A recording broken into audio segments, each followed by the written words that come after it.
Bonjour à tous. Merci Anne, merci Néo de m'avoir invité pour faire cette présentation et parler d'un sujet qui me tient très à cœur, qui est la vaccination.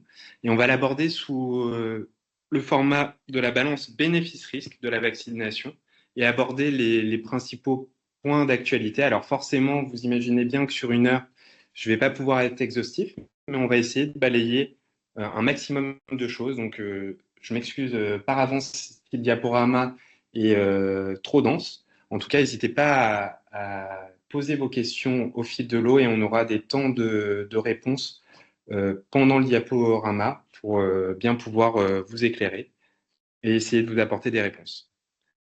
Alors, la première chose qui est très importante quand on parle de vaccination, c'est de rappeler ces conflits d'intérêts. Eh bien, pour être totalement transparent, je n'ai aucun conflit d'intérêts en lien avec la vaccination ou autre d'ailleurs en lien avec mon activité.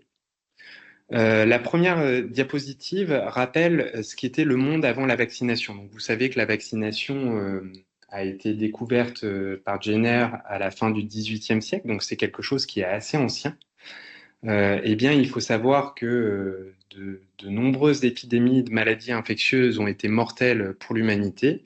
En haut à gauche, vous avez une photographie d'un patient atteint d'une variole, donc une maladie à expression cutanée, mais qui se manifeste par des surinfections, notamment pulmonaires, qui peut conduire au décès des patients, une maladie très contagieuse qui a été responsable de plus de 300 millions de morts. Rien qu'au XXe siècle, c'est à peu près 6 fois le nombre de morts qu'il y a eu pendant la Seconde Guerre mondiale. Donc c'est quelque chose qui était très important. Eh bien, cette maladie est éradiquée grâce à la vaccination. En haut à droite, vous avez un patient atteint d'une poliomyélite, qui est une maladie donc, qui donne une paralysie, qui est une maladie qui est transmise par l'eau, l'alimentation et qui est due au mauvais niveau d'hygiène. Cette maladie, elle est en phase de pré-éradication grâce à la vaccination. Actuellement, elle circule plus que dans 2 pays, en Afghanistan et au Pakistan. Donc, c'est lié également à la situation complexe dans ces pays. Mais en tout cas, c'est une maladie qui n'existe quasi plus, et du moins, en tout cas en France, qui a été complètement éradiquée. En bas, vous avez un cas de tétanos néonatal, donc, qui était une maladie qui s'attrapait notamment suite à l'accouchement et qui était responsable de paralysie chez le nourrisson qui conduisait au décès. Eh bien, avant la vaccination, vous aviez des milliers de cas chaque année. Maintenant, c'est quelque chose qui n'existe presque plus en France. Et une autre maladie en bas à droite, la diphtérie, qui est une infection respiratoire qui bloque les voies aériennes supérieures, qui conduit au décès par asphyxie. Bien, cette maladie, avant la vaccination, vous aviez à peu près 45 000 cas par an en France. Aujourd'hui, c'est une maladie qui a disparu. Vous n'avez presque plus de cas, du moins plus de cas autochtones depuis quasiment une vingtaine d'années. Alors, l'obligation vaccinale, ça présente un intérêt individuel, d'une part, pour les raisons que je vous ai évoquées dans la diapositive précédente, c'est-à-dire que la vaccination permet de protéger contre des maladies qui sont soit mortelles, soit sévères. Ici, vous avez une diapositive qui est tirée de Santé publique France, qui donne des données un peu d'épidémiologie avant, après la vaccination. Et vous voyez que donc, ça a permis de baisser euh, toutes les maladies qui sont dans le calendrier vaccinal. Et donc ça, c'est une avancée qui est incroyable et qui n'aurait pas pu être permise du simple fait de l'hygiène. Et c'est bien la vaccination qui a permis de protéger et de sauver ces millions de vies. Une autre chose dont on parle souvent, et notamment en termes de santé publique, c'est l'immunité collective. Donc l'obligation vaccinale, pourquoi est-ce que cette décision a été prise en 2018 d'élargir l'obligation vaccinale, non pas, donc de ne pas la limiter au DTP et de l'élargir à toutes les vaccinations du nourrisson? Eh bien, c'est pour un intérêt collectif et individuel, c'est pour protéger les différentes personnes françaises. Euh, donc ici, vous avez un schéma qui va représenter ce qu'est l'immunité collective. Tout en haut de la diapositive, vous voyez une population dans laquelle personne n'est protégé contre la maladie. Donc la vaccination n'existe pas. Vous avez une personne qui va tomber malade, eh bien la maladie va diffuser dans la population et être responsable d'une épidémie.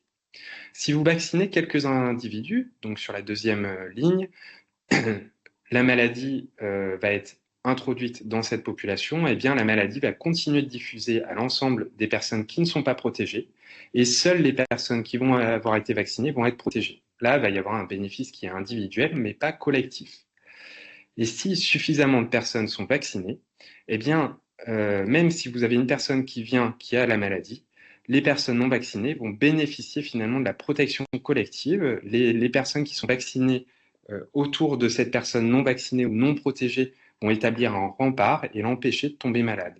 Et ça, c'est ce qu'on appelle l'immunité collective, l'immunité de groupe. Et c'est ce qu'on va à tout prix vouloir rechercher dans des politiques de santé publique, en vaccinant la plus grande proportion possible de la population, pour essayer de protéger les personnes chez qui on ne va pas pouvoir faire les vaccins, chez qui les vaccins vont être moins efficaces, parce qu'aucune vaccination n'est efficace à 100%. Donc vous avez toujours des personnes qui vont être non répondeuses à la vaccination et qui vont pouvoir être susceptibles malgré le fait qu'elles soient vaccinées. Et puis ce bénéfice va être possible simplement en obtenant des couvertures vaccinales à plus de 90-95%, qui étaient observées uniquement pour les vaccinations obligatoires. Le fait d'avoir mis en place ces vaccinations obligatoires en 2018, ça a d'une part nettement augmenté la couverture vaccinale de manière finalement pas très étonnante, mais ce qui nous a permis notamment de dépasser les 90% pour 2 doses pour la rougeole par exemple, ou d'augmenter la couverture vaccinale également pour la méningite. Mais parallèlement, en réalité, ça a eu un effet aussi bénéfique autre. Ça a augmenté l'adhésion vaccinale des Français de manière globale dans des observatoires et des questionnaires qui ont été largement diffusés. L'adhésion vaccinale avant l'obligation vaccinale était d'environ 70%, et après l'obligation vaccinale, on est passé à quasiment 85% de Français totalement favorables à la vaccination. Donc ça, c'est aussi une manière de renforcer l'adhésion et la confiance des Français face à la vaccination. Dernière diapositive d'introduction, c'était simplement pour vous rappeler le fait que les vaccins, c'est le moyen le plus naturel de se protéger contre une infection. La vaccination, elle va utiliser nos défenses naturelles et elle va simplement orienter ce que fait notre organisme tous les jours, au quotidien, en rencontrant des microbes, grâce à l'introduction d'un microbe qui va être inactif ou peu ou pas virulent, enfin pas virulent, qui va permettre de fabriquer des anticorps et d'induire une immunité mémoire dans notre organisme, ce qui va permettre, le jour où on va être en contact avec le vrai microbe, qui lui va être virulent, dangereux, va permettre de l'inactiver, de ne pas tomber malade.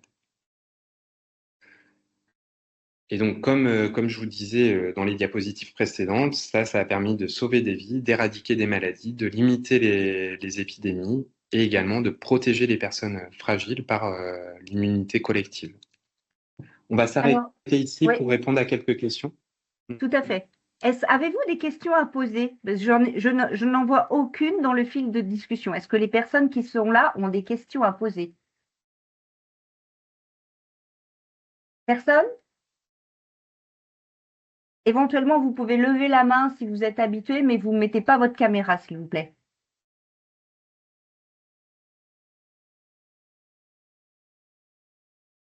Bon, eh bien alors, on continue? Entendu. Eh bien, on continue. Donc, après avoir balayé ces généralités, on va essayer de dégrossir quelques idées reçues. Alors, les idées reçues, il y en a beaucoup, beaucoup qui circulent sur Internet. Il faut être très prudent lorsqu'on va analyser ce qui est diffusé sur Internet selon les réseaux et, euh, et de bien faire attention. Alors ça, c'est parfois très compliqué de faire la part du vrai ou du faux, et je vais essayer de vous donner quelques éléments de réflexion euh, sur ces idées reçues. La première idée reçue, c'est que la vaccination, qu'on vaccine trop tôt nos nouveau-nés avec trop de vaccins. Donc ça, c'est deux idées reçues. Donc pour répondre à la première idée reçue, la vaccination, on fait trop de vaccins à nos nourrissons. Ils ne peuvent pas supporter un tel orage immunitaire. Eh bien, cette idée est complètement fausse. Il suffit de voir ce qui se passe dans la nature. Lorsqu'un bébé naît, il va passer d'un milieu qui est stérile, le ventre de sa mère, et il va passer par le périnée, par le vagin de sa mère et être mis en contact avec le monde extérieur, où il va rencontrer des millions et des millions de microbes. Lors de sa naissance, il va être exposé à des millions, voire des milliards d'antigènes, que son système immunitaire, même s'il n'est pas encore mature, va être capable d'assimiler au quotidien. Et c'est ça qui va développer son système immunitaire. Donc, un organisme normalement constitué est capable d'analyser et de trier justement ces différentes informations antigéniques. Le vaccin, donc certes, lorsqu'on va faire un vaccin hexavalent, on va injecter plusieurs antigènes différents, mais en termes de quantité antigénique, c'est bien inférieur à à ce à quoi l'organisme est soumis au quotidien. Simplement, lors de la vaccination, on va choisir des antigènes qui vont être pertinents, qui vont permettre d'induire une immunité efficace contre la maladie, en évitant tous les désagréments d'avoir l'infection. Donc voilà, donc ça c'est la première idée reçue. La deuxième idée reçue, c'est que la vaccination des nourrissons se fait trop tôt. En réalité, les nourrissons ont besoin d'être protégés très vite. Ils vont avoir donc un système immunitaire qui met à peu près 2 ans à maturer de manière quasi complète. Après, la maturation se fait tout au long de votre vie. Mais en tout cas, ils vont bénéficier des anticorps maternels, donc les anticorps qui sont donnés de la mère à l'enfant dans les 6 premiers mois de leur vie. Mais c'est quelque chose qui va rapidement baisser. On peut augmenter cette protection en vaccinant les femmes pendant leur grossesse. C'est notamment ce qui est proposé pour la coqueluche, pour la bronchiolite. Mais il faut savoir que cette immunité, elle est imparfaite et qu'elle est insuffisante pour protéger contre tout un tas de maladies. C'est pour ça que les nouveau-nés vont être plus fréquemment plus fragiles face aux infections, que les infections vont pouvoir être plus graves. Et parfois, donc, le traitement des infections chez les nourrissons peut être très compliqué du fait de l'absence de certains médicaments, notamment pour la plupart des infections virales. Parfois, vous ne pouvez pas donner tous les antibiotiques non plus aux nourrissons.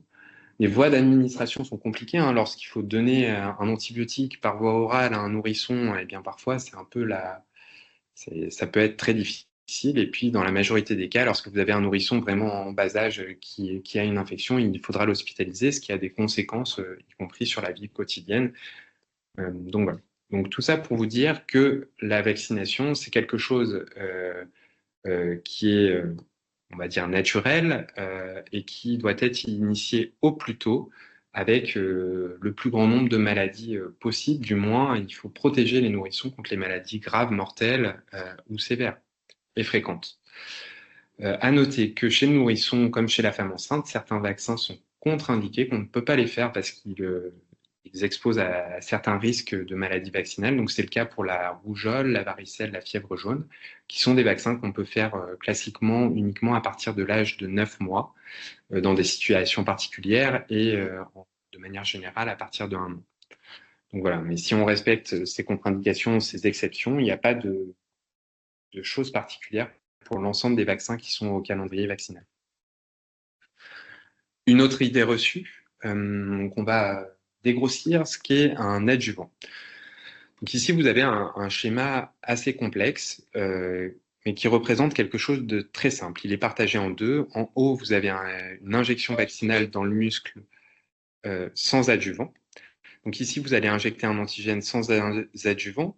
L'antigène va être reconnu, donc c'est les petits carrés, va être reconnu par le système immunitaire, ici les cellules dendritiques, qui vont présenter cet antigène aux cellules de l'immunité adaptative, les lymphocytes, qui vont être capables de faire une réponse anticorps et une mémoire immunitaire qui va être de très faible intensité, puisqu'il n'y a pas de cosignaux de l'adjuvant.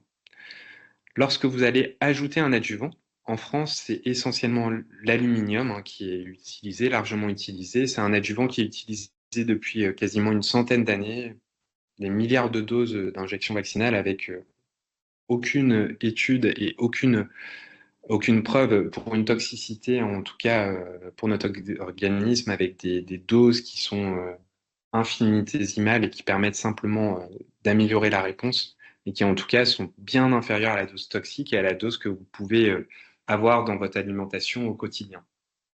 Donc, pour revenir à nos adjuvants, les adjuvants vont permettre d'augmenter le recrutement des cellules immunitaires pour la prise en charge de l'antigène, améliorer la présentation des antigènes à nos cellules de l'immunité adaptative, ce qui va permettre d'avoir une réponse anticorps beaucoup plus large, beaucoup plus efficace, beaucoup plus forte et beaucoup plus durable.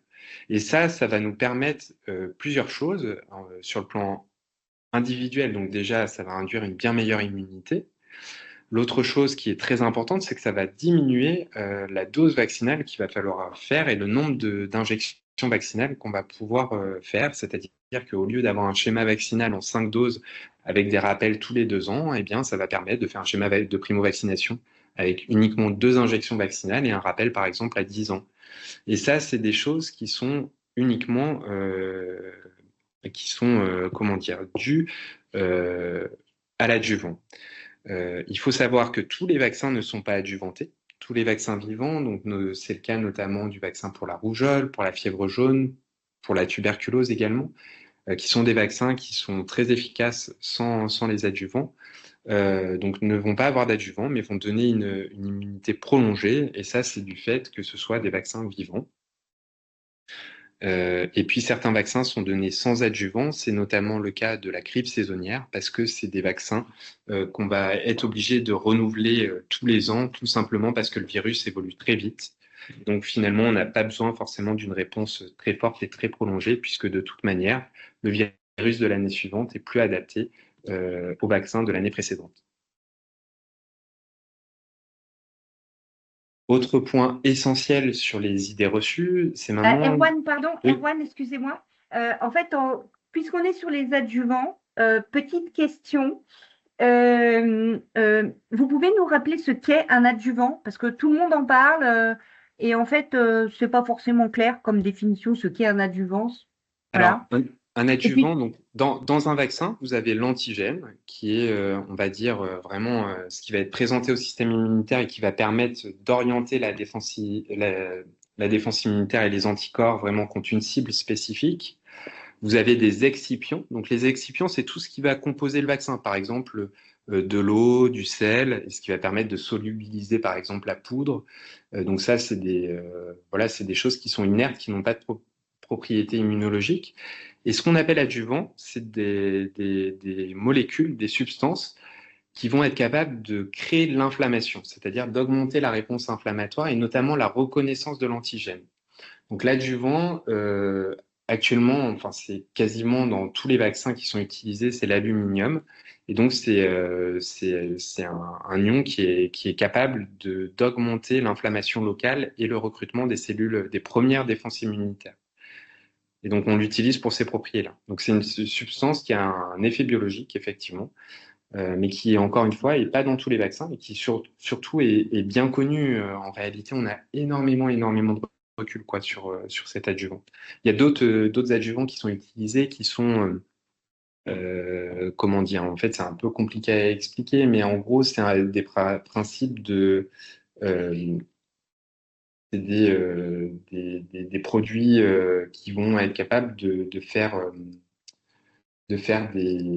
comment dire, des particules dans de l'eau. Donc, c'est un peu comme des corps gras, en fait, qui vont être capables justement d'augmenter un peu ces défenses immunitaires. Mais en en fait, pratique, c'est oui, essentiellement l'aluminium qui est utilisé. d'accord, ok. Ben, ça tombe bien que vous ayez parlé de l'aluminium parce qu'il y avait une autre question dans le fil de discussion sur les vaccins contiennent-ils toujours de l'aluminium? Donc, il y a peut-être, c'est bien d'expliquer parce que l'aluminium en tant que tel suscite peut-être des craintes. Et donc voilà.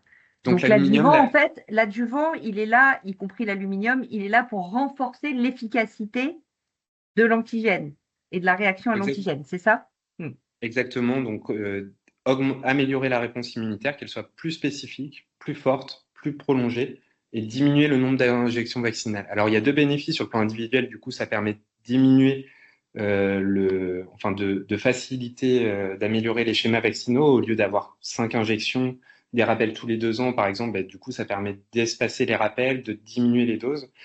Et sur des politiques de santé publique, ça permet aussi de diminuer la quantité d'antigènes qu'on va injecter à un instant T. Et donc ça peut avoir un impact parce que lorsqu'on parle de vaccins, on parle de production de millions et de millions de doses vaccinales. Et donc il faut être capable de les produire parce que ça, une industrie qui est très lente parce qu'il y a énormément de contrôle interne, etc. Et donc, on voit, hein, ces dernières années, il y a eu quand même pas mal aussi de tensions mondiales sur certaines vaccinations. Et donc, ça permet aussi de pouvoir vacciner un plus grand nombre de personnes aussi. Mm. Bah, écoutez, merci beaucoup pour ces explications, Erwan. Je pense que je continue à suivre le. Ah, vous êtes remercié par la personne qui a posé la question. Très Je vous bien. laisse continuer. Donc, ensuite, une chose qui est très importante, on ne peut pas aborder les vaccins sans parler des effets indésirables. Les effets indésirables dans les vaccins, donc aucun produit de santé n'est sûr à 100%. Vous avez toujours potentiellement des effets indésirables. Ce qui est important, c'est de bien les cerner, les comprendre, aussi d'en parler, et de savoir quel est le bénéfice et le risque pour un médicament. C'est-à-dire, est-ce que finalement, il y a plus de risques à ne pas le faire ou à le faire? Et donc ça, c'est des choses on va pouvoir, une question à laquelle on va répondre grâce aux essais thérapeutiques qui sont faits pour les vaccinations sur des dizaines de milliers de personnes, voire des centaines de milliers de personnes, hein. Pour les vaccins Covid, par exemple, il y a eu plus de 500 000 personnes qui ont été incluses dans les essais thérapeutiques avant que le vaccin soit commercialisé. Euh, et je perds le fil. Euh, et donc oui, donc c'est quelque chose qui est important à comprendre, à connaître et surtout à sous-peser. Alors, ce qui est très fréquent et bien connu, donc tous les vaccins vont pouvoir avoir des effets indésirables. Ça vient du principe même du vaccin. Le vaccin, son objectif, c'est de vous créer une défense immunitaire. Et donc, pour créer cette réponse immunitaire, il va falloir créer de l'inflammation. Cette inflammation va passer par plusieurs étapes, c'est-à-dire qu'au point de l'injection, où vous allez avoir votre injection vaccinale, eh bien, les cellules inflammatoires vont arriver, il va y avoir des signaux d'inflammation qui vont créer une rougeur, une douleur, de l'œdème, parfois une petite boule sous la peau au niveau de l'endroit d'injection, parfois des ganglions sous les bras, et puis dans de plus rares cas, de la fièvre, des courbatures, des signes un peu généraux d'inflammation. Donc ces effets, c'est des effets qui sont indésirables, hein, parce que du coup, ça peut fatiguer, ça peut être désagréable, mais dans tous les cas, c'est bien moins désagréable que d'avoir euh, l'infection en réalité. Et l'autre chose, c'est que ces effets indésirables sont clairement contrôlés. Euh, la deuxième chose donc, qui est plus embêtante, c'est les effets indésirables graves rares. Donc là, on va parler des effets indésirables qui vont potentiellement mettre en jeu le pronostic vital des patients ou qui peuvent du moins engendrer une hospitalisation et être source de problématiques embêtantes. Donc il faut savoir que les effets indésirables graves pour les vaccins, ils sont très très rares. Et pourquoi ils sont très rares? C'est parce que en vaccination, on est beaucoup moins tolérant que sur la majorité des médicaments qu'on utilise pour soigner des maladies, parce que tout simplement, on va s'intéresser à des personnes qui n'ont pas de problème de santé. Donc, on ne peut pas se permettre d'avoir des effets indésirables graves chez des personnes en bonne santé. Néanmoins, la vaccination expose au risque d'allergie grave, donc de choc anaphylactique. Donc, il faut savoir que c'est quelque chose qui est quand même très rare. C'est moins de 1 personne par million de personnes vaccinées, mais c'est quelque chose qui existe. C'est pour ça que pour certaines vaccinations qui sont les plus à risque, notamment la vaccination pour la fièvre jaune, elle va être encadrée dans des centres de vaccination où on a en systématique des seringues d'adrénaline pour répondre de manière rapide à ces allergies. Et c'est quelque chose qui, si elles sont prises en charge vite, sont contrôlées. Il y a d'autres vaccinations qui ont été sources d'effets indésirables graves, notamment donc la vaccination ARN Covid, qui a été responsable de myocardite chez le sujet jeune. C'est des choses donc, qui sont très rares. C'était entre 1 et 6 patients par million de personnes vaccinées. Donc ça reste quand même très rare. Après, forcément, quand on a une politique de vaccination internationale et qu'on va vacciner des milliards de personnes, eh bien forcément, on va avoir un certain nombre de cas de myocardite. Donc cette vaccination, elle était donc responsable de myocardite. Néanmoins, il faut savoir que lors de la période épidémique, le risque d'avoir une myocardite suite à une infection à la Covid était de 5 à 10 fois plus importante que le fait d'avoir une myocardite suite au vaccin.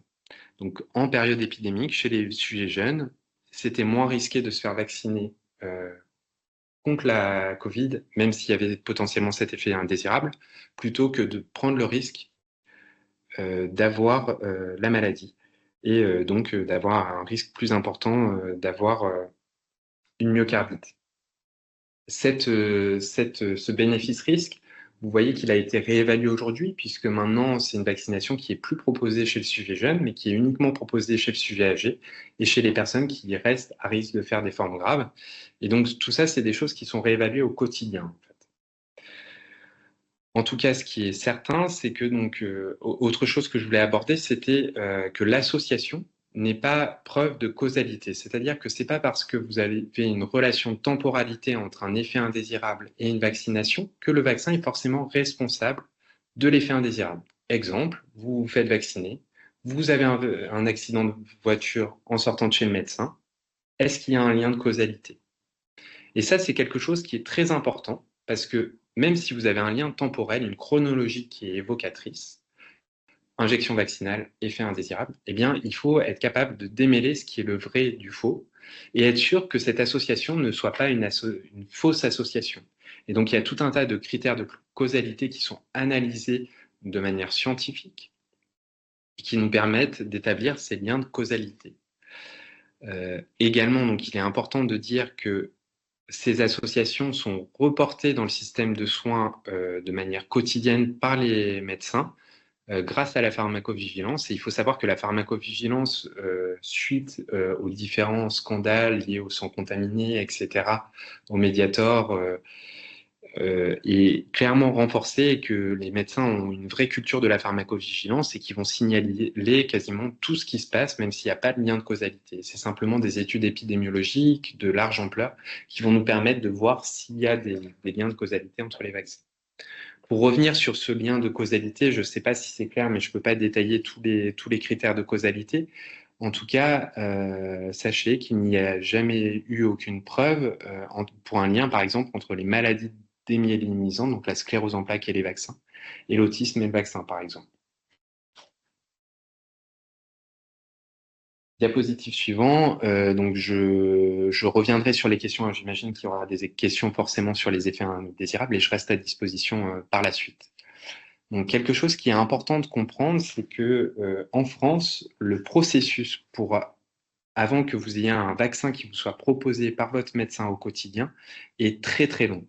En général, il se passe plus d'une quinzaine d'années entre le moment où le vaccin va être développé par l'industrie pharmaceutique, donc avec les différents essais thérapeutiques, avec d'abord des essais chez l'animal, puis ensuite des essais cliniques randomisés avec des placebos chez des dizaines, voire des centaines de milliers de personnes, et que le vaccin va être soumis à plusieurs instances qui sont européennes ou nationales, des instances scientifiques qui vont être évaluer le dossier des médicaments. Donc ces différentes sociétés, elles vont avoir un devoir de transparence et aucun de ses membres n'a le droit d'avoir des conflits d'intérêts en lien avec le médicament qui est présenté. Sinon, ils sont retirés de la discussion. Et ça, maintenant, c'est quelque chose qui est très, très strict, hein. Vous pouvez d'ailleurs avoir accès à la liste des personnels du comité technique des vaccinations et à tous leurs liens d'intérêt, si ça vous intéresse. Et donc, il faut savoir donc, que ces processus vont être très longs et que avant que le calendrier vaccinal soit établi, le vaccin va passer par au moins 3 ou 4 commissions scientifiques indépendantes, transparentes et sans conflit d'intérêt. En France, on est très très prudent. C'est un pays où malheureusement il y a une culture anti-vaccinale. Et donc le procédé est très très long, très fastidieux, ce qui fait que dans la majorité des cas, lorsque vous avez un vaccin qui arrive en France, il est disponible depuis une dizaine d'années dans les autres pays dans le monde. Comme par exemple, c'était le cas pour l'HPV qui a été disponible depuis 2007 en Australie, La vaccination de la coqueluche chez la femme enceinte, c'est depuis 2012 au Royaume-Uni, et vous voyez que c'est que depuis cette année qu'on le propose, etc., etc. Et donc ça fait que lorsqu'on va, avant de donner une décision pour introduire un vaccin dans notre calendrier vaccinal, eh bien, on va avoir les données de pharmacovigilance des autres pays. Et donc, on va avoir accès finalement à des données de centaines de milliers de personnes vaccinées, voire des millions de personnes vaccinées, qui vont nous permettre d'incrémenter finalement notre évaluation scientifique et de pas simplement se fier au dossier présenté par l'industrie pharmaceutique à l'Agence nationale de sécurité du médicament, mais également de bénéficier justement de cette expérience des autres pays. Et dans tous les cas, malgré tout, parce que du coup, on n'est pas à l'abri qu'il y ait un effet indésirable très rare qui survienne par la suite, eh bien, la pharmacovigilance va être le garde-fou. Et c'est ce qui va permettre de faire remonter des effets qui sont très rares et de les étudier et de voir s'ils sont vraiment avérés liés au vaccin et de réévaluer du coup la balance bénéfice-risque de la vaccination. Et donc, ce calendrier vaccinal, donc, qui met 15 ans à peu près à arriver, aujourd'hui, je vous le présente ici. Donc, c'est le calendrier. Donc, à chaque âge de la vie, une vaccination. Donc, vous voyez que l'idée est de donner un schéma qui soit le plus simple possible, mais avec plein de contraintes qui sont liées à toutes les infections auxquelles on est exposé tout au long de notre vie. Est-ce qu'il y a des questions par rapport aux diapositives précédentes sur les préjugés, les idées Euh, reçues? Eh bien, je suis très étonnée. Ah, voilà. Je vais vous lire la question. Il n'y avait aucune question jusque-là, il y en a une qui vient d'arriver. La Caisse nationale militaire de sécurité sociale a envoyé un mail recommandant à ses assurés de se faire vacciner contre le zona. Oui, c'est la fameuse vaccination varicelle-zona. Enfin, mon mari Oui. et moi, ayant été témoins de notre entourage, dans notre entourage des effets du zona, sommes prêts à nous faire vacciner au Shingrix qui, aux dernières nouvelles, n'est pas disponible en officine. À quand la disponibilité de ce produit? Alors peut-être vous voulez parler de la vaccination Zona Alors, déjà, c'est quelque chose et que puis j'ai. du médicament après. Enfin, je ne sais pas. Oui, tout On à va fait. faire. Alors, la vaccination zona, on va en parler parce que c'est quelque chose que j'ai pas abordé parce que ça me semblait pas une thématique prioritaire, mais après, c'est un choix. Mais en tout cas, c'est vrai. Donc, Allez-y, prenez le temps de répondre à la question. Il n'y a pas de problème. à présent, donc la vaccination contre le zona, on pouvait la faire avec le Zostavax. Donc le zona, déjà, qu'est-ce que c'est? Le zona, donc c'est lié à un virus qui s'appelle le virus du VZV, varicelle zonavirus, qui est un virus chez qui à peu près 90% de la population va être exposée. Donc on a tous quasiment fait la varicelle dans notre enfance. Ce virus, un peu comme les boutons de fièvre et l'herpès, il va être capable de rester endormi dans notre organisme dans les ganglions nerveux et il va pouvoir se réactiver à différentes périodes de notre vie, donc suite à une immunodépression, un peu comme les boutons de fièvre en fait. Donc ça peut être lié à la fatigue, à des médicaments qui vont baisser vos défenses immunitaires, ou bien le facteur le plus important, c'est l'âge, notamment 50 ans, c'est le cut-off, on va dire, où on commence à avoir un peu d'immunosénescence, et c'est encore plus marqué après 65 ans. L'immunosénescence, c'est le vieillissement du système immunitaire au cours de la vie. Eh bien, donc, cette maladie, elle est rarement grave, elle met rarement en jeu le pronostic vital, sauf chez l'immunodéprimé, mais elle peut avoir des complications qui sont embêtantes, notamment lorsqu'elle atteint le territoire de l'œil. Donc, le virus de la varicelle qui va se réveiller sur un territoire limité, un dermatome, donc c'est un territoire de la peau qui est innervé par des nerfs. Donc souvent, c'est sur la moitié du corps et sur un territoire très précis. Donc ça peut atteindre par exemple une partie du visage autour de l'œil. Ça peut être embêtant. Et surtout, ce qui est très embêtant, c'est que ça donne des douleurs qui sont atroces et qui peuvent durer plusieurs années après la guérison. L'idée du vaccin, c'est de rebooster les défenses immunitaires naturelles qu'on a contre le virus et de prévenir la survenue du zona. Donc pour se vacciner contre le zona, il y avait actuellement un vaccin qui était le Zostavax, qui était un vaccin vivant, donc qui était contre-indiqué chez les personnes les plus à risque, qui n'avaient pas de défense immunitaire, qui était modérément efficace puisqu'il avait une efficacité de 60%. et potentiellement donc, des effets indésirables chez les personnes les plus immunodéprimées, donc les plus à risque finalement de faire un zona. Depuis cette année, donc il y a un vaccin qui a été commercialisé, qui a eu l'AMM en France au mois de juin. Donc c'est le Shingrix, qui est un schéma vaccinal en 2 doses à 2 mois d'intervalle, qui est un vaccin inactivé. Donc c'est un vaccin classique, hein, comme le DTP par exemple, qui n'est pas adjuvanté d'ailleurs celui-ci. Et donc ce vaccin, il va être capable d'induire une réponse immunitaire qui est très forte, avec une efficacité vaccinale qui est de l'ordre de 80 à 90%. On a peu de données encore sur la durée de la protection immunitaire. Donc ça, c'est des choses qui vont arriver par la suite, hein, c'est normal, c'est un vaccin qui est un peu nouveau. Et effectivement, donc il y a un problème, donc c'est lié au contingentement. En réalité, ce vaccin actuellement, il y en a peu, et donc il va être donné aux pharmacies hospitalières pour qu'on puisse prioriser les patients qui vont y avoir accès. Ça va être essentiellement les sujets immunodéprimés, même si dans la population générale, il y a une recommandation générale chez tous les patients de plus de 65 ans. Donc, pour avoir accès au vaccin, pour le moment, pour la première année, donc c'est un vaccin qui est pris en charge à 100%. Pour la peine, il y a une mise à disposition gratuite.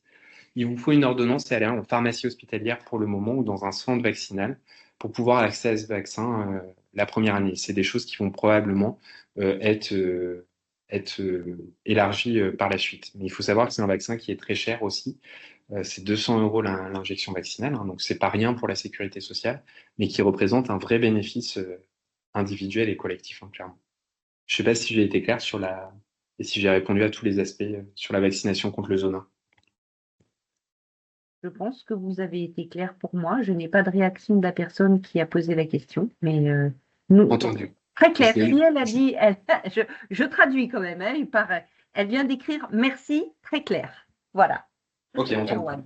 Allez, on Voilà. passe à la suite parce qu'on a deux, trois trucs à aborder. Donc, j'ai fait un choix pédagogique. Je vais vous présenter trois, quatre maladies qui me semblent très importantes. La première, c'est la vaccination HPV. Alors, la vaccination HPV, contrairement à ce qu'on croit, ça ne concerne pas que ceux qui ont des pratiques sexuelles à risque. En réalité, elle concerne tous les adultes, tous les jeunes adultes. 80% des adultes vont avoir une infection HPV. C'est non prévenu par le préservatif. C'est un virus qui est très petit et qui surtout peut se transmettre par contact peau à peau. Donc, il n'y a pas besoin forcément de pénétration ou de contact muqueux, de fellation ou autre pour attraper le virus. Donc ça, c'est quelque chose qui est essentiel. Donc, contrairement aux autres infections sexuellement transmissibles, il se transmet par contact peau à peau. Il est responsable du cancer du col de l'utérus, mais vous voyez que c'est pas du tout que ça, l'HPV. C'est également des verrues génitales. Donc ici, vous avez des verrues de la verge sur la photo du dessus, qui sont pas graves, mais qui sont désagréables, et puis pas très esthétiques, et surtout très douloureuses et problématiques à enlever, et aussi contagieuses. Mais c'est également responsable de tout un tas de cancers. Il y a de plus en plus de cancers ORL en population générale qui sont liés à l'HPV. Et ces cancers, ils ne concernent pas que la femme, ils concernent l'homme aussi. Donc il y a également un bénéfice à vacciner les hommes contre les HPV. Les HPV, c'est les Human Papillomavirus, pardon. Donc actuellement, il y a une politique vaccinale qui est la vaccination dès l'âge de 11 ans, avec une grosse campagne nationale de vaccination en collège en cinquième, avec une vaccination qui est large, gratuite pour tous les élèves de cinquième qui sont volontaires et qui ont leurs parents d'accord pour se faire vacciner. Avec un rattrapage jusqu'à l'âge de 19 ans, et probablement que ce rattrapage vaccinal va être étendu dans les années à venir jusqu'à plus de 26 ans. On l'espère, en tout cas, tous les infectiologues, gynécologues, dermatologues, immunologistes et médecins de santé publique se battent pour ça. Pourquoi on vaccine au plus tôt? Eh bien, tout simplement parce qu'il est beaucoup plus efficace. Plus on vaccine tôt, moins on a d'injections vaccinales à faire. Et aussi parce que les contacts avec le virus de l'HPV peuvent être très tôt dans notre vie. Et du coup, l'idée, c'est d'être vacciné, protégé avant d'être en contact avec les virus qui vont être responsables des cancers. C'est un vaccin pour lequel on a un recul très important. Il a été débuté, comme je vous ai montré sur les diapositives précédentes, depuis plus de 20 ans, hein, 2007, pour l'Australie, et donc étudié quelques années auparavant, avec plus de 500 millions de doses qui ont été données dans plus de 137 pays dans le monde. avec un recul très important du coup des registres qui ont été faits sur les effets indésirables. Et donc, il faut savoir qu'il y a des effets indésirables qui sont liés au vaccin, dont certains qui ont fait la une dans certains médias, notamment les malaises vagos. Donc, il faut savoir que c'est un effet qui survient, et pas que lié à l'HPV, mais il survient suite à cette vaccination parce que c'est une vaccination qui est assez douloureuse. Les malaises vagos, c'est des malaises qui sont bénins, résolutifs, mais qui peuvent donner en fait des pertes de connaissance et qui peuvent causer des chutes. C'est pour ça que normalement, suite à la vaccination, on surveille les patients. Donc ça survient dans 30 cas pour 100 000 personnes vaccinées. L'anaphylaxie, c'est un peu comme tous les autres vaccins, c'est un cas par million de vaccinés, donc c'est quelque chose qui est très rare, qui est négligeable. Mais en tout cas, il faut bien connaître cet effet indésirable de malaise vagal. Donc si on a un malaise vagal, en gros, ce qu'il faut faire, donc, c'est on voit les étoiles, on se sent moins bien, on devient tout pâle, et bien ce qu'il faut faire, c'est s'allonger ou s'asseoir directement, lever les jambes et attendre que ça passe, et c'est résolutif en quelques secondes. Mais voilà, il faut bien s'écouter. Ensuite, donc tout ce qui est sclérose en plaques, Guillain-Barré, tout ça, il n'y a eu aucun lien qui ont été révélés dans les surveillances qui ont été faites par l'Organisme mondial de la santé. Donc, il y avait tenu justement un registre de tous les effets indésirables liés au vaccin. Donc voilà. Ensuite, la vaccination, comme je vous l'ai dit, elle va suivre un peu les tendances épidémiologiques et l'idée, c'est de s'adapter aux épidémiologies. Et aujourd'hui, les trois, on va dire, menaces principales épidémiologiques, c'est la rougeole. Donc, il y a une recrudescence des cas de rougeole, donc un renforcement des schémas vaccinaux. C'est les méningites. Donc, depuis 2005, il y a une vaccination contre le méningocoque C qui a permis de bien faire baisser les infections à méningocoque C qui sont quasiment rares, mais qui ont été remplacées par d'autres méningocoques, le B, le W, le Y, qui deviennent majoritaires et qui n'étaient pas couverts par notre politique vaccinale et qui ont fait qu'on a introduit des nouveaux vaccins pour éviter ces méningites qui sont très rares, mais qui sont très graves. 30% de mortalité, 30% de séquelles neurologiques, et seuls 30% de patients s'en sortent sans séquelles. Dernière épidémie actuelle, donc vous en avez entendu beaucoup parler, il y a beaucoup de cas de coqueluche dans le monde, essentiellement chez des nourrissons, avec malheureusement donc des décès. Depuis le début de l'année, il y a eu une trentaine de décès, dont plus de 20 chez des nourrissons de moins de 12 mois. Donc ce qui va faire renforcer la politique vaccinale contre la coqueluche. La coqueluche maligne, c'est le nourrisson de moins de 1 an et surtout de moins de 6 mois qui correspond à 90% des cas mortels.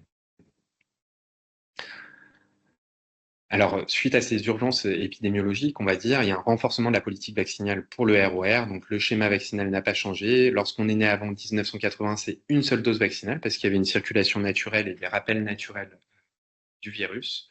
Et après 1980, c'est 2 doses vaccinales. Ici, vous avez un cas de rougeole, donc qui donne une éruption cutanée, mais qui peut donner des formes très graves chez l'adulte, avec des formes neurologiques, des pneumonies, des surinfections bactériennes, des cécités et des problèmes ophtalmologiques qui n'en font pas une maladie bénigne. L'HPV, on en a largement parlé avec une campagne vaccinale en 5e, quel que soit le sexe et l'orientation sexuelle, avec une prolongation, un rattrapage jusqu'à 19 ans. Il n'est jamais trop tard. Aux États-Unis, la vaccination, elle se fait jusqu'à l'âge de 45 ans. Il y a un bénéfice individuel, y compris bien au-delà de la recommandation vaccinale nationale. Mais simplement, il faut comprendre que lorsqu'on a une politique nationale, il faut prioriser les populations chez qui le bénéfice va être le plus important, en fonction de ce que ça va coûter aussi pour le gouvernement. Donc, c'est du bénéfice-risque médico-économique. La vaccination contre les méningocoques, donc ici vous avez un méningocoque, donc un purpura fulminans, qui est une maladie très grave. Pour en avoir vu quelques-uns dans ma vie, donc c'est heureusement très rare, mais lorsque ça survient, les patients viennent avec quelques taches sur la peau, et puis en quelques heures, quelques minutes parfois, ils sont transférés en réanimation dans des états catastrophiques, avec parfois des amputations et surtout des décès dans 30% des cas. Donc maintenant, il y a une politique vaccinale avec une vaccination contre les méningocoques B dès 3 mois, possibilité de faire une vaccination contre les méningocoques quadrivalents dès l'âge de 6 mois et le méningocoque C dès l'âge de 5 ans. Et un rattrapage qui est proposé autour de l'adolescence parce que les 2 pics épidémiologiques sont avant l'âge de 1 an et autour à la fin de l'adolescence, vers 18-20 ans. Et grosse nouveauté, c'est la vaccination de la femme enceinte. Alors depuis 1 ou 2 ans, la vaccination de la coqueluche au 3e trimestre, qui permet de prévenir, et c'est l'action qui est la plus efficace pour prévenir la survenue de coqueluches malignes, c'est de vacciner la femme enceinte. La stratégie qu'on avait avant de vacciner les parents, les frères et sœurs et l'entourage des nourrissons, elle était très peu appliquée. Il y avait uniquement 30% de l'entourage des nourrissons qui étaient vaccinés contre la coqueluche, ce qui fait que depuis des années, tous les décès de coqueluche, ils sont chez des nourrissons de moins de 6 mois, et que dans 2 tiers des cas, c'est le papa, la maman ou le grand frère qui a passé la coqueluche, et ce qui a un impact vraiment gravissime. Donc ici, vous avez une coqueluche, une toux asphyxiante chez un nourrisson. Donc c'est une maladie qui est très grave et malheureusement qui est, qui est pour laquelle l'antibiothérapie est quasi inefficace. Dernière nouveauté, donc la vaccination bronchiolite, donc c'est le virus du VRS, virus respiratoire syncytial, qu'on peut proposer aux femmes enceintes au 3e trimestre de grossesse. Donc actuellement, il y a 2 stratégies pour la bronchiolite, soit les anticorps monoclonaux, le Beyfortus, qu'on fait à la naissance en période épidémique, ou alors la vaccination chez la femme enceinte, et ça c'est au bon vouloir de la femme enceinte, sachant que c'est un vaccin pour lequel on a des données qui sont très rassurantes en termes de sécurité, notamment sur tout ce qui a été publié, une absence de risque, par exemple, de fausse couche, de mort fétale ou de malformation chez la femme enceinte. Et c'est un vaccin qui a été très étudié chez les femmes enceintes, justement. Donc voilà. Et pour celles qui le refusent, donc les anticorps monoclonaux pour donner une protection passive. Donc les messages clés de cette présentation, Erwan, c'est que... j'ai quelques questions, mais vous terminez là, c'est ça? Oui. Ok, terminez, Donc, après je vous pose les questions du c'est que fil de discussion. les Allez-y. vaccins et les adjuvants sont sûrs et efficaces. C'est important de vacciner au plus tôt, dès la grossesse, en réalité, de vacciner les femmes enceintes contre la coqueluche et la bronchiolite, de vacciner les nourrissons dès leur naissance. On les vaccine à partir de l'âge de 3 mois.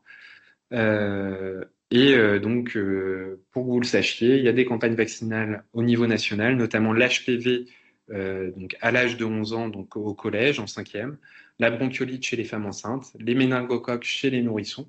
Donc ça, c'est des vaccinations qui vont passer dans les vaccinations obligatoires. Hein. Toutes les vaccinations avant l'âge de 2 ans sont obligatoires. La vaccination pour la rougeole du fait de l'émergence épidémique, et puis la coqueluche, avec comme population cible quand même surtout les femmes enceintes, hein, du fait de la forme grave de la maladie chez le nourrisson de moins de 6 mois. Je suis à disposition pour répondre à toutes vos questions. J'en ai terminé. Merci beaucoup. Alors, je vous pose les questions dans l'ordre.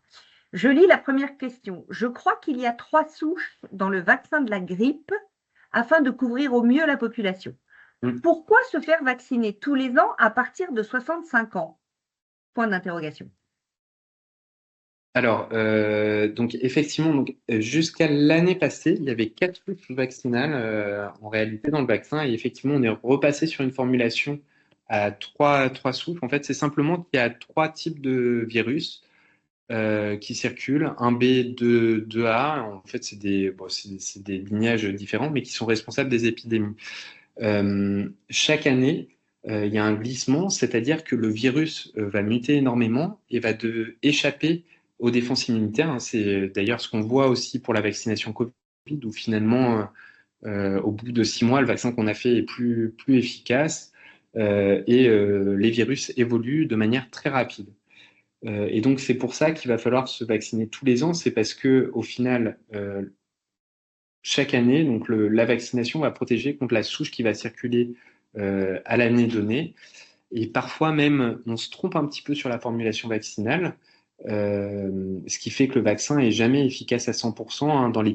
Il reste quand même très efficace. Dans les pires années, il était efficace à 50%, ce qui a un impact en termes de santé publique qui est très important. Si on diminue de 50% le nombre de grippes, c'est exponentiel en fait le nombre d'arrêts de travail évités et puis d'hospitalisation. Donc bref, et donc il faut savoir que le vaccin pour la grippe, il est fait sur la souche qui circule en fin de l'année précédente. Tout simplement parce que les procédés de fabrication sont très longs de ce vaccin.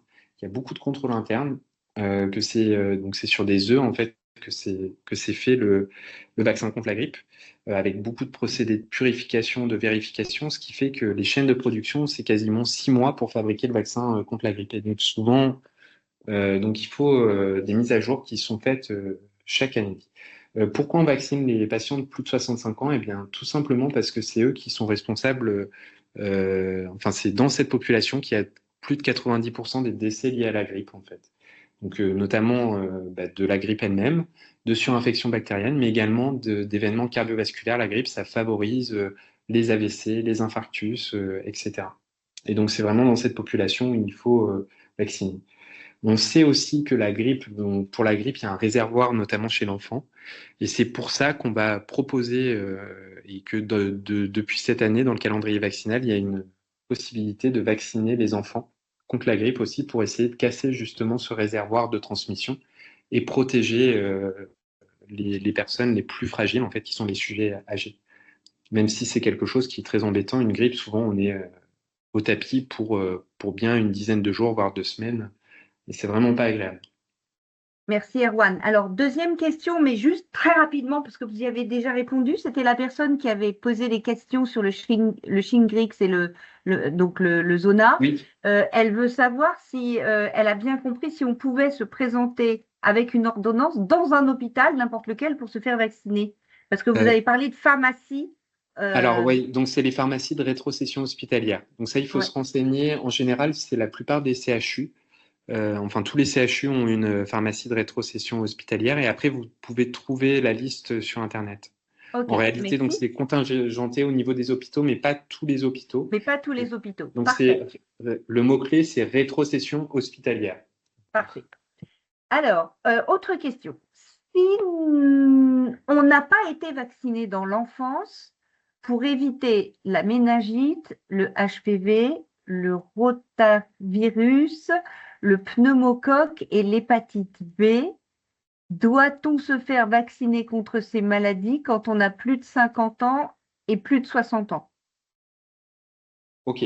Alors, donc la réponse, ça dépend des maladies. Pour le pneumocoque, actuellement, donc c'est le Prévenard, donc Prévenard 13, Prévenard 15 chez l'enfant et Prévenard 20 chez l'adulte, avec des schémas vaccinaux qui ont bien évolué vers la simplification. Le pneumocoque, le gros facteur de risque d'acquisition, c'est les âges extrêmes de la vie, donc chez les nourrissons et chez les plus de 50 ans. Malheureusement, en France, actuellement, il est recommandé uniquement chez les personnes qui ont des comorbidités, c'est-à-dire qui ont des pathologies respiratoires, cardiaques ou autres, plus l'âge, et pas simplement l'âge. Il faut savoir que dans certains pays, notamment au Royaume-Uni, c'est le critère de l'âge à plus de 50 ans, c'est un critère pour se faire vacciner. Et que dans tous les cas, sur le plan individuel, vous pouvez toujours vous faire vacciner pour une protection individuelle, même si c'est pas au calendrier vaccinal. Le simple problème, c'est que du coup, ce sera pas remboursé par la sécurité sociale. Donc pour le pneumocoque, il y a un bénéfice. Pour les autres, le bénéfice, il est clairement moins marqué, hein. La méningite, du coup, ça reste quand même essentiellement une maladie du moins de 1 an et autour de 20 ans.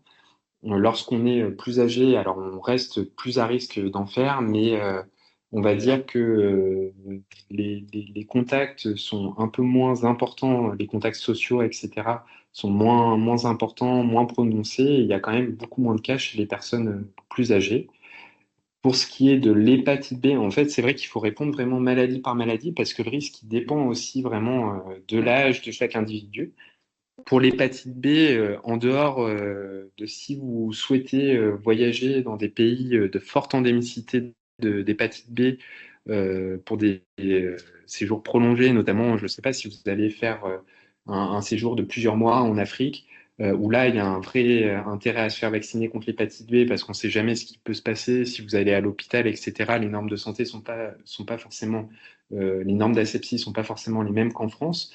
Mais sur le plan, donc c'est une maladie qui se transmet soit liée aux soins en France, c'est un risque qui est inexistant, soit une transmission sexuelle. Donc après, ça dépend des pratiques, mais voilà, en tout cas, enfin l'hépatite B, franchement, chez l'adulte, sans facteur de risque d'exposition, je le ferai pas en systématique. Et puis après, je sais pas les autres vaccins. Donc pour le Zona, si par contre, du coup, il y a un bénéfice, hein, clairement, parce que c'est l'âge qui favorise euh, la survenue du virus.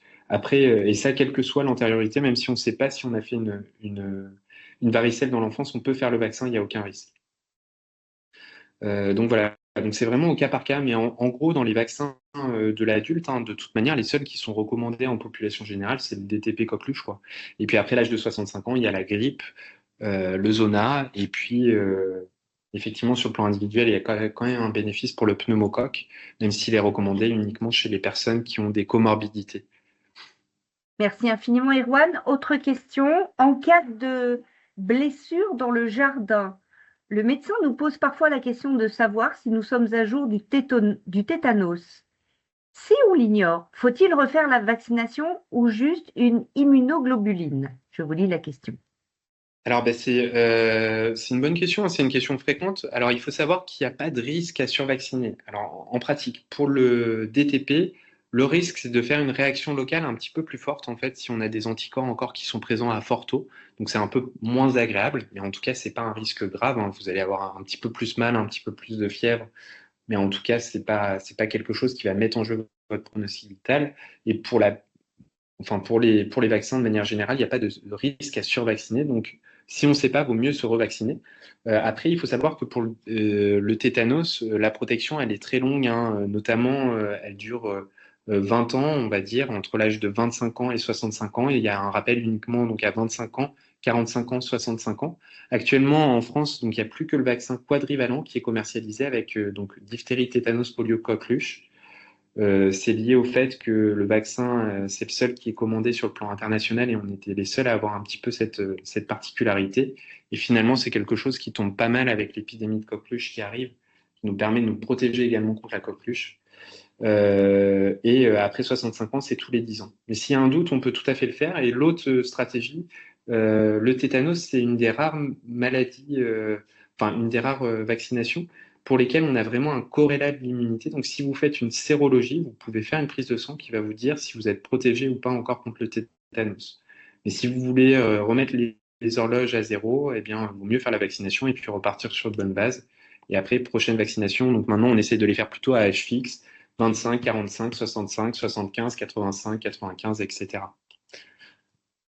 Ok, alors j'ai une question qui a été posée deux fois, mais pour le HPV et le HIB, Oui. parce que je ne sais pas ce que c'est que le HIB, moi, Mm. perso, vous allez me dire, doit-on se faire vacciner quand on a plus de 50 et plus de 60 ans?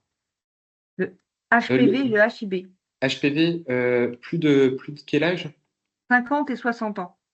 Euh, oui, alors donc pour l'hémophilus, donc HIB, donc c'est l'hémophilus influenzae B. En fait, c'est un des hémophilus. Donc l'hémophilus, c'est une bactérie qui est responsable d'infections ORL. Et D'accord? ce sérotype-là, le B, c'était lui qui donnait les méningites du nourrisson. Et Ah, en réalité, c'est vraiment, il y a un bénéfice chez le nourrisson. On le propose uniquement chez les nourrissons et chez les personnes qui ont des maladies qui vont favoriser les méningites, notamment les personnes qui ont des brèches ostéoméningées ou des déficits immunitaires très spécifiques, notamment le fait de ne pas avoir de rate. Mais par contre, c'est un vaccin qui n'est pas du tout proposé en population générale. Le risque, il est négligeable lié à l'âge. Donc ça, c'est la première réponse. Donc pas d'intérêt pour l'hémophilus. Et pour l'HPV, je pense que raisonnablement, au-delà de 45 ans, il y a pas forcément de bénéfice à le faire, tout simplement parce que en fait, l'HPV, donc, c'est un virus qui aura été rencontré déjà avec de fortes chances avant, avec un bénéfice qui est moindre, une immunogénicité qui sera moindre aussi, et aussi parce que le bénéfice de l'HPV, pour le voir, il faut des dizaines et des dizaines d'années en fait, parce que ça va permettre d'éviter l'infection par le virus, le développement de lésions précancéreuses, et ça, c'est des processus qui mettent des dizaines, des vingtaines d'années. Donc en réalité, en fait, après l'âge de 50, 60 ans, je pense qu'il n'y a plus de bénéfices personnels, en dehors de situations particulières. Parce qu'il faut savoir que l'HPV, maintenant, le vaccin, il est étudié notamment pour traiter les verrues. Et il y a des essais qui sont plutôt encourageants, mais on attend les résultats encore, notamment chez les personnes qui ont des verrues un peu, mais des verrues tegumentaires récidivante, oui, classiques, hein, c'est important, récidivantes. oui. Hmm. Et donc ça, Ok, bon, c'est des choses sur lesquelles on n'a pas la réponse. Mais non, pas de ok. bénéfice, je pense. Mm. Et j'ai une dernière petite question, parce que l'heure est là. Doit-on se refaire vacciner contre la rougeole si on l'a eu dans l'enfance et qu'on n'a pas eu de vaccin depuis, notamment depuis, et si on a plus de 50 ou plus de 60 ans. Refaire vacciner contre la rougeole? Se refaire vacciner contre la Ouais. rougeole, donc après, donc il faut savoir que l'immunité conférée par la maladie est très bonne, hein, est très prolongée, probablement même encore meilleure que la vaccination. Après, le taux d'anticorps, il peut baisser. Donc, si jamais il n'y a aucune trace de vaccination, je pense il faut rester assez large et proposer une vaccination pour la rougeole et aussi pour la simple et bonne raison que le vaccin pour la rougeole, il n'y a pas que la rougeole dedans, il y a l'oreillon et la rubéole aussi. Et que du coup, ce sont des maladies aussi qui peuvent être responsables d'infections potentiellement embêtantes chez l'adulte, hein. Donc voilà, après, du coup, c'est la règle, c'est en gros, quelle que soit l'antériorité infectieuse, né avant 80, c'est une dose vaccinale, et né après 80, deux doses vaccinales. Au Bon, pire, si ok. jamais il y a un taux d'anticorps qui est encore présent, en fait, le vaccin, il sera tout simplement inactivé par les anticorps circulants, et il va juste donner petit rappel, mais en fait, il n'y a pas de risque, pareil, à faire une revaccination même si on a encore des anticorps. Au contraire, du coup, la vaccination, elle sera tout simplement euh, moins réactogène, quoi. Mm. Ok. Bon, bah donc la réponse est oui, potentiellement. Voilà. Et enfin, dernière petite question et après on arrête. Existe-t-il un vaccin contre les infections urinaires? Oui, non. Alors, Je, non, c'est moi qui ajoute là, oui, non. La oui. question ne portait Alors, pas oui, non. C'était. la réponse en France est non. Par contre, c'est quelque chose qui est développé actuellement, notamment, c'est surtout les Espagnols qui travaillent là-dessus. Un vaccin qui s'appelle Euromune. Alors, c'est des stratégies vaccinales qui m'intéressent particulièrement parce que une de mes thématiques de recherche, c'est l'immunité innée. Et en gros, c'est un cocktail de microbes inactivés qu'on va donner en solution sous la langue de manière répétée et qui vont être censés créer enfin, développer nos défenses immunitaires innées, donc les premières défenses contre les agents infectieux, et éviter la survenue d'infections urinaires. Et ça, c'est des méthodes qui sont assez prometteuses, donc avec des vaccins oraux en plus, donc qui ne donnent pas le désagrément d'avoir une piqûre, et qui, dans les essais là, qui ont été publiés, donner une efficacité à 60-70%, ce qui est déjà très bien sur les infections urinaires récidivantes, puisque actuellement on est parfois très embêté chez certains patients avec des infections qu'on n'arrive même pas à prévenir par antibiotiques ou autres, Ouais. et chez une pathologie quand même qui est très invalidante. Donc c'est des choses qui sont à l'étude. Actuellement en France, il y a pas de centre qui propose ce vaccin. Bon, Personnellement, je mais suis il très y a de intéressé, l'espoir. En fait, voilà. c'est ça. Mais il y a de l'espoir, il y a de l'espoir. Sur les Mais infections écoutez, urinaires, c'est peut-être. merci beaucoup. Merci beaucoup.